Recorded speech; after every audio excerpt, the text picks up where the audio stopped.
ქართული კინოსა და თეატრის ნამდვილი ვარსკვლავი, რომელმაც არაერთი სახასიათო და კომიკური პერსონაჟის სახე შექმნა და თავისი ბუნებრივობით, ნიჭიერებით, გულწრფელობით მაყურებლის უზომო სიყვარული დაიმსახურა.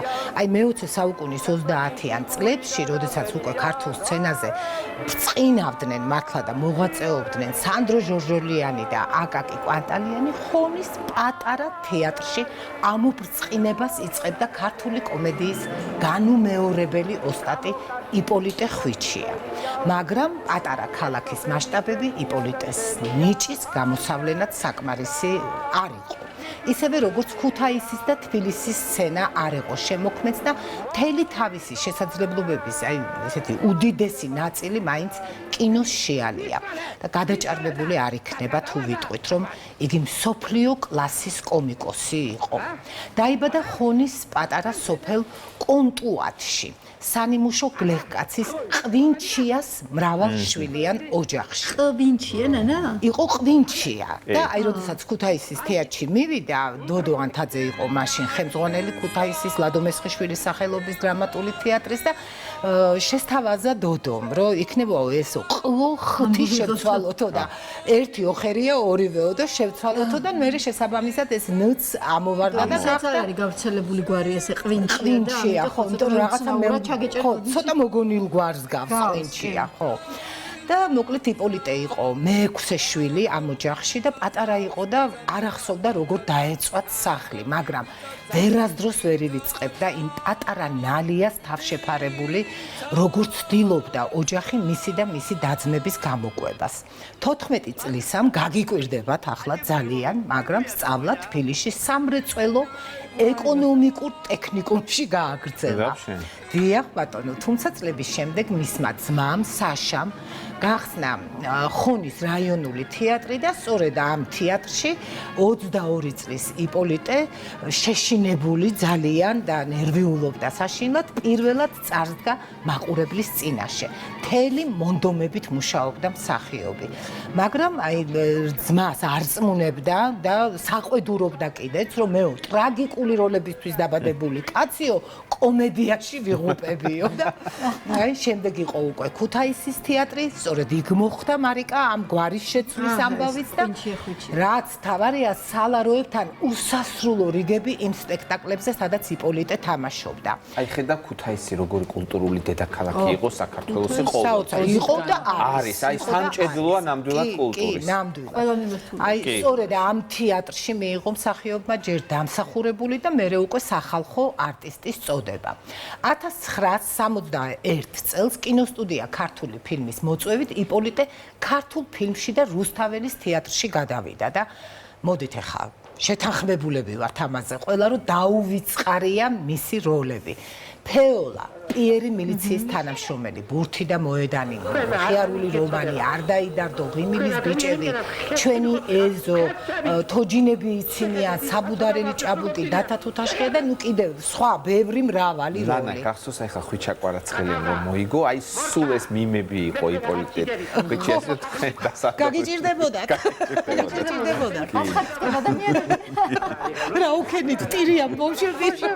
ხო, ნუ ეს ფრაზები მისი მართლა, ნუ აი არა, ნუ გაუძლო მართლა საუკუნეზე მეც უკვე მე მგონი და კიდე იცით რა არის ძალიან სერიოზულად აღსანიშნავი, რომ აი ჩემი შვილიშვილის თაობა, ნუცა აი 16 წლის ბავშვებმა ძალიან ბევრი ჩვენი სასიკადულო მართლა სახალხო არაჩვეულებრივი არტისტები წარმოდგენა არ აქვთ ვინ არის. აი იპოლიტე იცის ყველა და აი ამ იპოლიტეს ფრაზებს ეს ბავშვებიც კი ამბობენ. აი ეს რაც გამოჩნდა ხე ეს სცენა თოჯინები იცინიან, არის გენიალური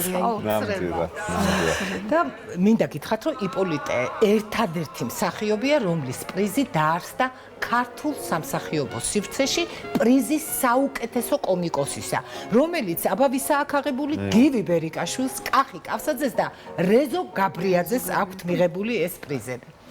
და თვითონ იპოლიტე არ იყო განებევრებული ნამდვილად ამ სახელმწიფო ჯილდოებით და საფესტივალო პრიზებით, მაგრამ აღიარება, პატივისცემა, გულწრფელი ტაში, ჯანსაღი სიცილი და ხალხის უზომო სიყვარული მუდმივად დაყვებოდა არტისტს. თავარი ქონია ჩემონამე, რა შეიძლება ჯილდოები. ხო და აი მედეა ჩახავა იხსენებდა სხვათა შორის, რომ როდესაც გამოჩნდებოდაო იპოლიტე გადასაღებ მოედანზე, ისეთი ამბავი ტყდებოდაო, ისეთი სიცილი, ხორხოცი, შეძახილები, აი ნუ რაღაცა, ნუ ხშირად გადაღება ჩაშლილაო და ვერ დაგვიწყია და გავჩერებული ვართ დიდხანს, იმიტომ რომ ხო. და ამბობდა რომ ეს არის უნიკალური არტისტი და უნიკალური ადამიანი. მომთფენი, პატიოსანი, რბილი, თბილი, ამაყი, ამავდროულად ძალიან თავმდაბალი და კიდევ ყველაზე ისეთი რაც არის აი ჩემთვის გულის ამაჩუყებელი, რაღაც უცნაურად სევდიანი. მარტო მედეა არ ამბობდა ამას, სხვათა შორის სხვაებიც აღნიშნავდნენ ხოლმე და აი მამა ჩემისგან კი და მამასთვის, გიგასთვის რაღაცა ფავორიტი მსახიობი იყო იპოლიტე და ბევრი როლი აქვს ქუთაისის თეატრშიც და მერე უკვე რუსთაველის თეატრშიც გიგასთან ნათამაშები. ძალიან ხშირად მსმენია რომ იპოლიტე ხვიჩია თავისი შემოქმედებით ამშვენებს მსოფლიო კომედიის ვირტუოზ შემსრულებელთა პლეიადასო და რა დასანანია რომ მისი შესრულებული როლების სცენაზე არ არის ფირზე აღბეჭდილი, იმიტომ რომ იპოლიტე ენით აღუწერელი საოცრება იყო ქართულ თეატრშიო და იცი რა იმპროვიზაციის ასეთი უნარი, აბსურდული სცენების გამართლებაც კი შეეძლო და მართლა გულშეწუხებული გაყავდათ ხალხი პარტერისგან. ისეთი სიცილი იყო და ისეთი ტაში რომ სპექტაკლი ვეღარ გრძელდებოდაო. ეხლა რაც შეეხება მის პირად და ოჯახურ ცხოვრებას. იპოლიტეს მეორე ნახევარი გახლდათ ქუთაისის თეატრის მსახიობი ლუბა ქარქაშაძე და მათ ერთმანეთის სწორედ ქუთაისის თეატრში გაიცნეს. მაშინ ლუბას ყავდა ქმარი და ქალიშვილიც ნუნუ, მაგრამ აი ისე შეუყვარდათ ერთმანეთი, რომ ლუბამ დაანგრია ოჯახი და დააქორწინდა იპოლიტეზე. ლუბას ქალიშვილი ნუნუ საკუთარივით, აი საკუთარივით შეიყვარა იპოლიტემ და თვითონ არ ყავდა მას ბიოლოგიური შვილები და აი რამხელა რამეზე მეტყველებს ესეც, რომ ესე იგი ნუნუც საკუთარი შვილივით და მერე უკვე ნუნუს შვილებით, როგორც საკუთარი შვილის შვილები. უყვარდა ნანა და როცა გიყვარს, მისი შვილიც გიყვარს. ასეა. კი ბატონო. ხო და იცი რა, ხუთი შვილიშვილი ყავდა, ნუ შვილიშვილებს უწოდებდა თვითონ და რამდენიმეს ორს თუ სამს მე მგონი ხვიჩიას გვარიც ჰქონდა, იმიტომ რომ ნუნუ მეორედ გათხოვდა და ის ბავშვები ხვიჩიაზე დაწერა რა და საერთოდ ვინც ამ წყვილს იცნობდა ლუბას და იპოლიტეს, აი ყველა აღიარებდა რომ მსგავსი შეხმატკბილებული და მოსიყვარულე ცოლ-ქმარი არ არსებობს დედამიწის ზურგზეო. ეს ეძახდა ბაკუნას, იმიტომ რომ იპოლიტეს ბაკაბუკი ციარული ცოდნია და ეს კიდე ხაჭაპუროვნას, იმიტომ რომ მსგავს ხაჭაპურს ვერ აკეთებს ვერავინ ამბობდა. ეხა დღეს მოხდა საოცარი დამთხევა კიდე, იცით, დღეს იპოლიტესთვის იყო 13 და 31 რიცხვები რაღაცა ის საკრალური. 31-ში დაიბადა, 31-ში გარდაიცვალა. და ესე იგი თვითონ ყვებოდა რომ 13 იპოლიტე რო ერქვა, ისეთ ფილმში აქვს ნათამაშები, 13 იპოლიტე აქვს ნათამაშები. და ესე იგი ამ ციფრს ასე გამოთქვამდა დუჟინს პლუს 1. და ერთ-ერთ ინტერვიუში თურმე ჟურნალისტმა რო დაამთავრა უკვე ინტერვიუ იპოლიტეს უკითხავს რომ რამდენი შეკითხვა დამისვიოდა 11-იო და დაამატე კიდე 2, იმიტომ რომ 13 ჩემი ციფრია და კარგად მაქვს დაგწილიო და არ მთავრდება ამით ახლა ეს ყველაფერი. ესე იგი ლერმონტოვის 13-ში ცხოვრობდა ქუთაისში. გადმოვიდა თბილისში პარტიზანების ქუჩა ნომერ 13-ში, ახლა რო იპოლიტე ხვიჩიას ქუჩა ქვია. მერე ესე იგი 53 წლის 13 ივნის მიიღო დამსახურებული არტისტის წოდება და წელი ზუსტად არ მახსოვს, მაგრამ ძალიან მალევე 13 ივლისს უკვე სახალხო არტისტის წოდება და ახალ ბინაში რო გადავიდა სევასტოპოლის ქუჩაზე 13 კორპუსი და 13 რიცხვში მისცეს ბინა და დღესაც ჩემო მეგობრებო 13 რიცხვია და ჩვენ აი მართლა დამთხევა იყო ეს რომ ეს ციფრი დაემთხვა იპოლიტეს დღეს. ახლა მე მინდა ხო 1985 წლის 31 იანვარს 74 წლის ასაკში სასწრაფო დახმარების 2 ბრიგადა, 2 პროფესორი და 4 ექიმი ამაოდ ცდილობდა გადაერჩინათ მათი საყვარელი სახალხო არტისტი იპოლიტე ხვიჩია, რომელმაც სიკვდილის წინ იკითხა წასულია ხო ჩემი საქმე და ახლა არ იკილოთო, არ იწივლოთო და არ შეძრათ ქვეყანაო და დაკრძალულია საბურთალოს საზოგადო მოღვაწეთა პანთეონში. ახლა მინდა სტუდიაში მოვიწვიო ქუთაისის ლადო მესხიშვილის სახელობის სახელმწიფო დრამატული თეატრის მსახიობი, ყველასათვის საყვარელი და ქართული სერიალებიდან ცნობილი მარიკა სამანიშვილი. მოგზაურობთ. საქართველოს კულტურის სამჭედლოდან ქართული. გამარჯობა. მადლობა რომ ჩამოგზავნით, მოხვედით ჩვენთან. მოგზავნით. როგორ შევდიანად დაასრულენ ანა ბოლოს? ხო, სამწუხაროდ ასეა. და ისა მარიკას განსაკუთრებული მადლობა უნდა უთხრათ დღევანდელი სტუმრობისთვის, იმიტომ რომ სპეციალურად ჩამოვიდა ჩვენი საქართველოს მეორე დედაქალაქიდან ჩამოგზავნდა. ქუთაისიდან, ხო და ქუთაისში როგორი ამბები გვაქვს? როგორი გემოფესტია და სანამ ეხა მარიკასთან გადავალ მე კითხვებით გიორგი მინდა სიმართლე მოყევი რამდენი ხანია უტრიალებ ამწიც და არაფრით არ მომცა.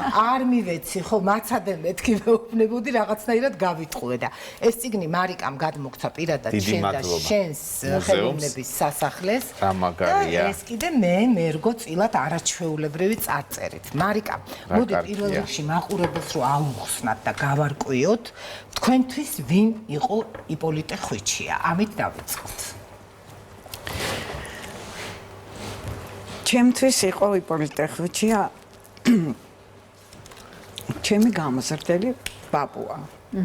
მე ნამდვილი ბაბუები არ მახსოვს ისე, როგორც იპოლიტე, იმიტომ რომ მის ხელში გავიზარდე, რაც თავი მახსოვს, ჯერ ქუთაისში, რა თქმა უნდა, და შემდეგ უკვე როდესაც თბილისში გადმოვიდა, ჩვენ როდესაც ჩამოვდიოდით თბილისში, ერთი ოჯახი ვიყავით.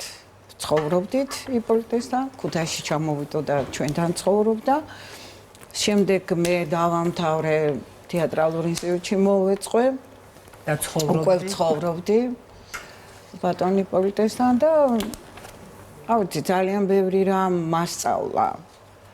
მას არ უნდოდა რომ მე მსახიობი ყოფილიყავი. ხო, რომ რამდენად ხარჯუჭდა. არ უნდოდა. ძირითადად რო ესე ხდება რომ მსახიობი არ უნდოდა და ყველას ეგონა რომ ჩემი ის იყო პროტეჟე იპოლიტე და ამ დროს არა, ნამდვილად არ უნდოდა, იმიტომ რომ ამბობდა რომ ეს არის რთული პროფესია, შენ უნდა ყავდეს ოჯახი, ბევრი შვილები და მსახიობობასთან ერთად ამას ვერ შეძლებ.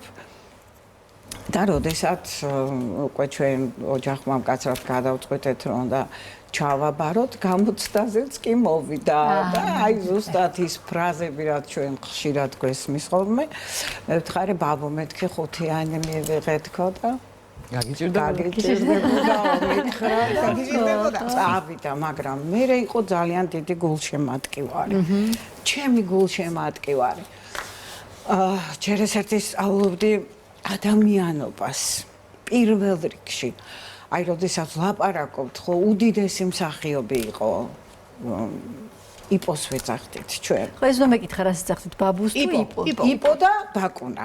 ესე ხო, ბაკუნას უფრო აი, რას ნიშნავს? იმიტომ თქო რომ აბაკუნებდაო ფეხებს, მართლა ესე ბაკუნით დადიოდა? ბაკუნით კი არ დადიოდა, ვერავინ ვერ ვეწეოდით. ისე სწრაფად დადიოდა. ჩვენ უკან მთელი კოლონა ოჯახის მივყვებოდით და გამოადგით ფეხი და რა ვიცი ძალიან შორს იყო უკვე ჩვენ რა თქმა უნდა ვერ ვეწეოდით და არც გვიფიქრია. და მინდა გითხრათ რომ მე ძალიან ბევრი შემიძლია ვილაპარაკო მის შემოქმედებაზეც და მის პიროვნებაზე. ის არ იყო მარტო მისი შვილიშვილების, ან ჩემი ბაბუა, ის იყო ყველას ბაბუა, ყველას ჭირის უფალი, ყველას პატრონი, დამხმარე, ყველას, აი, მე მასთან გავატარე ის ბოლო 2 წელი, როდესაც უკვე მას გაჟონვა მოუვიდა და ავად იყო და სახლიდან ვერ გამოდიოდა, ეს ყველაზე რთული პერიოდი, თქვენ წარმოიდგინეთ არ ყრიდა ფარხმალს და უხაროდა ყველაფერი, მაყოლებდა ყველაზე, რა ხდებოდა გარეთ, მე მეუბნებოდა რომ მეგობრები ამოიყვანენ, ვითამაშოთ კარტი, ნარდი და ამაზე ხო ეს ამას ძალიან ბევრჯერ ყვები ხოლმე და ამიტომ აღარ გავამახვილებ ყურადღებას და პატარა ბავშვივით იყო, აი პატარა ბავშვივით, რომ ჩვენს წინ სევასტოპოლზე, ნანა შენ შეგეშალა წეღა ლერმონტოვის ქუჩა, არა, წითელ პარტიზანების ქუჩაზე არა, ქუთაისში ლერმონტოვის ქუჩაზე. ქუთაისში ხომ თბილისში უკვე წითელ პარტიზანებზე ჯერ. მე ხო სევასტოპოლზე. ჩემ სკოლასთან იყო წითელი პარტიზანების ქუჩა და კარგად ახსოვს იპოლიტე ქუჩის ქუჩა და ჩვენს წინ იყო მოედანი გააკეთეს. სადაც ბავშვების სტადიონი, ხო, სადაც ბავშვები თამაშობდნენ ხოლმე ფეხბურთს და იპოლიტე შევარდნაძე, მაჩუკა, სვისტოკი. ნუ ეს სხვა ისტორია, კიდე ძალიან დიდი ისტორიაა და ბევრჯერ მაქვს მოყოლებული. ედუარდ შევარდნაძე. ედუარდ შევარდნაძე და ეს სვისტოკი ქონდა ჩამოკიდებული და ამსაჯებდნენ ბავშვები ზემოდან, მესამე ანუ ეს სართულიდან სიმართლეა აკეთებდა ესეთ რაღაცებს. როგორ არა იჯდა აივანზე და აივად უსაჯობდა და უსტვენდა და აი რა კაი ფოტოები არის მარიკა და აქ არის მისი ქალიშვილი, მისი შვილი, დედა ჩემი, ჩემი ძმა, ძმისშვილი, ძმისშვილი, ნუ მოკლედ მისთვის არ იყო გამორჩეული ვინმე. ის ბავშვებიც მნიშვნელოვანი იყო სტადიონზე და ოჯახიც მნიშვნელოვანი, იცით? თვითონ იმხიარულებდა თავს, აურევდა ამ ბავშვებს, უადგილო-ადგილას დაუსვენ და მე ეს ბავშვები ამოცვირდებოდნენ სახლში. ერთობოდა. რიამულობდა, მოკლედ მთელი ოჯახი და მთელი ბინა, არა მარტო მე ჩვენს ბინაში ცხოვრობდნენ ფეხბურთელები. ანუ შენგელია, სულაკველიძე, კოსტავა და ესეც რაღაც ძალიან დიდი დამთხევა იყო, რომ სიგიჟემდე უყვარდა ფეხბურთი. და კი იცით ახლა რომ რამოდენიმე ფილმში კი ბატონო. მიიღო მონაწილეობა და დღესაც სოციალური ქსელი, როდესაც არის ნაკრების თამაში, არის ძალიან ხიჩაკვარაცხელია და იპოლიტე ხო შეასო ერთად ჩა. წარმოიდგინეთ, ცოცხალი რო ყოფილიყო, ნუ რა ბედნიერი. იცით რა არის? ქალბატონმა ნანამ ძალიან მნიშვნელოვანი რაღაცა თქვა. ნანა ყოველთვის რაღაც ექსკლუზიური ინფორმაციებს გვაწვდეს ხოლმე მსახიობების შესახებ და თქვა რომ ძალიან მიჩუყდებაო გული ამაზე, რომ რაღაცნაირად სევდიანი იყო და აი ეს რას ნიშნავს? თქვენ უცნაურად შეგიმჩნევიათ მისთვის ეს სევდა? იცით რა, ეს სევდა თან ახლავს ვფიქრობ ყველა მსახიობის ცხოვრებას. მან ძალიან დანაშაული ჩაიდინა, რომ ის ბოლოს დარჩა უთეატროდ. თორე ის კიდე დიდხანს იქნებოდა სცენაზე. მას ეგონა რომ კინო იქნებოდა სულ. და როგორც კი რაღაც შუალედი გაჩნდა ერთხელ ორჯერ და მერე ეს წყურვილი იკლავდა იმით რომ მესხიშვილის თეატრი ჩამოდიოდა და გიждდებოდა ამ მსახიობებზე და სულ იმართებოდა სუფრები ჩვენთან სახლში და ეფერებოდა მის ძველ კოლეგებს. აი როგორ გითხრათ, რაღაც აი ძალიან დიდი სიყვარულით უყვარდა ქუთაისი და ქუთაისის თეატრი. და გული წყდებოდა ამის გამო? კი, ერთ-ერთი სევდა იყო ეს, ალბათ ქუთაისის და ალბათ ზოგადად რუსთაველის თეატრშიც რო არ დარჩა და ყველაფერი გადაიტანა. მე ვფიქრობ, დღევანდელი დღე რომ ყოფილიყო, იპოლიტე არ წამოვიდოდა მესხიშვილის თეატრიდან. იმიტომ რომ დღეს ისეთი კომუნიკაციებია უკვე რომ აღარ ახარ აჩაგრული რომ ფილმში დაგიძახებენ, სპექტაკლსაც თამაშობ, რეპეტიციაც გაქვს და მაშინ არ იყო ესე. ჩვენ თეატრში ტრანსპორტი ასწრაფდა და უამრავი ხო, კი, ეხლა თითქმის საათში უკვე თბილისში ხარ. მარიკა, ბოდიში უნდა შეგაწყვეტინო, ეხლა რამდენჯერმე აჩვენეს ის კადრი ბურთი და მოედანი როდესაც შავი ტრუსებით ესე უნდა შემოურბინოს სტადიონს და ამაზეც არაჩვეულებრივი ისტორია არსებობს, რომ ეს შავი ტრუსები ჭირდებოდათ კუჭკუჭისთვის, მოკლედ ამ სცენისთვის და არ აღმოაჩნდათ იპოლიტეს ზომა და მთელი 2 დღით გადადეს გადაღება და მივიდა სახლში და აივანზე ხედავს თავის სიდედრის შავ ტრუსებს და ჩამოხსნა ეს ტრუსები მოკლედ მოპარა ქალბატონ ვერიჩკას და წავიდა გადაღებაზე და ჩაიცვა ეს ტრუსები, მაგრამ მთელი ისტორია მე უკვე თვითონ იპოლიტე თურმე როგორც ყვებოდა ამას, რომ მთელი დღეო დადიოდა ვერიჩკა და ხანეზოში ეძებდა და ხან სხვების აინებზე და რას ვერიჩკაო ეკითხებოდნენ და კარგი რა ვერიჩკაო მაგ ტრუსებსო ვერ ნახავ და ვერავინ საერთოდ თუ შენტანზეო და ეხლა ნახავს მთელი მსოფლიო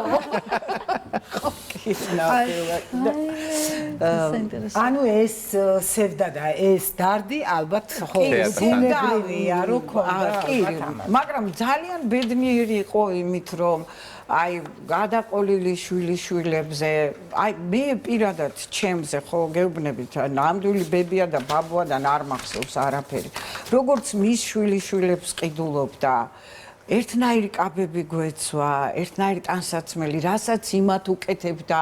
მეც ასე ერთ შემთხვევას მოგიყვებით, როდესაც მაშინ არ იყო პრობლემა ესე მოსკოვი, ლენინგრადი, აქედან ვაძლევდით შეკვეთებს და ჩადიოდნენ სპექტაკლების სანახავად და ერთი შემთხვევა იყო, როდესაც მაკა და მანანა შვილიშვილები რომლებიც დღეს ცოცხლები არ არიან და ჩემი აი ღვიძლი დები და აი ჩემი გული წაიღეს როდესაც გადასახლდნენ იმიერში მიდიოდნენ ავთოც გარდაცვლილია კი და მიდიოდნენ დიდ თეატრში იყო ბილეთები დაბრუნდილი მოსკოვში და სასტუმროც უკრაინაში და ჩემ მშობლებს არ ქონდათ ახლა იმის საშუალება რომ მე ეს ბილეთები ეყიდათ ჩემთვის და დაებრუნათ ან დაიჯავშნათ და გაეშვით ხო რაღაც ხო დაებრუნათ რუსული ხო და ესა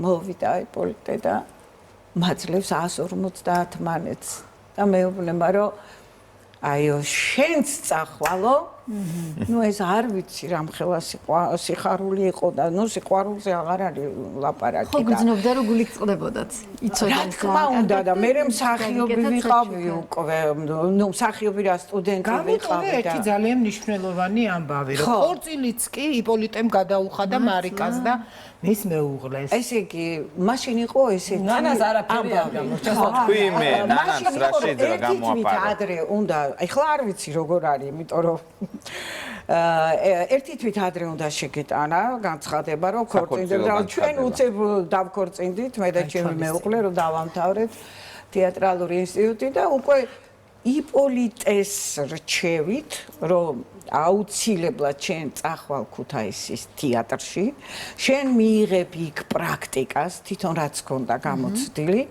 და თუ შენ შედგები უკვე ისეთ მყარად დადგები უკვე სცენაზე მერე შეგიძლია უკვე შენ ჩამოხვიდე და დედაქალაქის თეატრებში იმუშაო მაგრამ მარიკა ის მყარად დადგა ქუთაისის თეატრის სცენაზე რომ ნამდვილად არ უნდა წამოსულიყავი და უნდა ყოფილიყავი იქ სადაც ხარ იმიტომ რომ ძალიან წარმატებულია და ჩემ ქალაქს და სხვათა შორის მე ძალიან ამაყობდა და თვითონ მეუბნებოდა არა შენი ადგილი არის იქ და რას ყვებოდი საქორწილო ხო და როდესაც ჩვენ დავქორწინდით და გამოვაცხადე რომ გავთხოვდი რა და არ შეიძლებოდა ესე მისულიყავი მაჩის ბიუროს ხელი მოგეწერა და არეკა იპოლიტე ასეო შვილი მყავს დასაქორწინებული რას ლაპარაკობთო ბატონო იპოლიტე ხვალვე გელოდებითო და რომ მიდედი წითელი ხალი ჩაიყო უკვე გაფენილი აი სურათებიც ერთ დღეში დაგვაქორწინა და მერე სუფრაც რა თქმა უნდა გაგვიკეთა და სურათებიც არის ამ ხელმოწერის და გამოგვიშვა ქუთაისში, მე აი ხლა პოვლობ სახში პატარ-პატარა ბროშურებს მიგზავნიდა ხოლმე თბილისიდან. ატნევდა ხან მაკას, ხან მანანას თუ მე ვერ ჩამოვდიოდი და ერთ-ერთ ბროშურაზე ესეთი წარწერა ფეხმძიმედ რომ იყავიო, ისო მითხარიო და ბავშვი რო შეგიძინაო, რატო არ დამირეკე და არ გამაგებინეო? და მოლოცო, ხო, იმიტომ რომ ბავშვი რო შემეძინა მართლა ამომივარდა თავიდან რომ დამერეკა და ბავშვით ვიყავი დაკავებული და მაგრამ არ იცოდა არავითარ შემთხვევაში რაიმეს გულში არ ჩაიდებდა არავისას ყველას კეთილმოსურნე იყო ნამდვილად ამას არ ვამბობ რაღაც იპოლიტეს არ ჭირდება არაფრის შელამაზება მე უბრალოდ მის პროფესიონალიზმზე მის როლებზე არ ვლაპარაკობ ეს ყველამ ვიცით მე ვლაპარაკობ მის ადამიანურ ღირებულებებზე. და ერთ შემთხვევას გავიხსენებ, აი ოჯახს როდესაც ვახსენებ და დავამთავროთ, ეხა ჩვენ საუბარი, მაგრამ კაი. ერთი ხო, აი ერთ ამბობს მოვყვები მაინც. ძალიან პატარები ვიყავით, აი ბადურ წულაძესთან დაკავშირებით რაც თქვი რომ მე ოჯახით უნდა ჩამოვიდე ინტურისტშიო. გადაღებაზეო, ხო, ყველას ერთ ოთახსაზე ჩვენ გვაძლევდნენ ორ ოთახს, იმიტომ რომ ბევრი ვიყავით. და დილით გავდივართ სანაპიროზე ინტურისტიდან და სანაპიროდან მოდის სესილია თაყაიშვილი ოჯახთან ერთად და ბატონმა იპოლიტემ აურა სიამოვნება დავკარგეოს ესო როგორ მინდოდაო მენახეო სანაპიროზეო საცურაო კოსტუმშიო და სესილიამ უთხრა შეხუმრებული იყვნენ ერთმანეთში მაღაზე როგორ გაწყენინებო და ესეთი ჩითის ხალათი ეცა გაიხსნა ბულვარში შუა ბულვარში და შემომხედე იპოლიტეო და ვაის ესო რა ვაყვავს გავხარო მთელი ბულვარი იყოს ნუ არ ვიცი რა ხდებოდა საერთოდ იპოლიტეს გამო ძალიან დიდი მადლობა შორი გზიდან რომ მოხვედი ჩვენთან და რა ვიცი მე მგონია რომ ხო ძალიან საინტერესო დიდი მადლობა თქვენ რომ გაიხსენეთ და მე ყოველთვის მზადა ვარ რომ მასზე ვილაპარაკო იმიტომ რომ იმსახურებს ყოველთვის გახსენებას ნამდვილად. დიდი მადლობა. დიდი მადლობა. ნანი, დიდი მადლობა რომ ყოველთვის ესეთ საინტერესო არის შენ რუბრიკა არაჩვეულებრივ სტუმრებთან და ისტორიებთან ერთად. შემდეგ პარასკევამდე დაგემშვიდობებით, ჯერ რეკლამა არ გვაქვს, იმიტომ რომ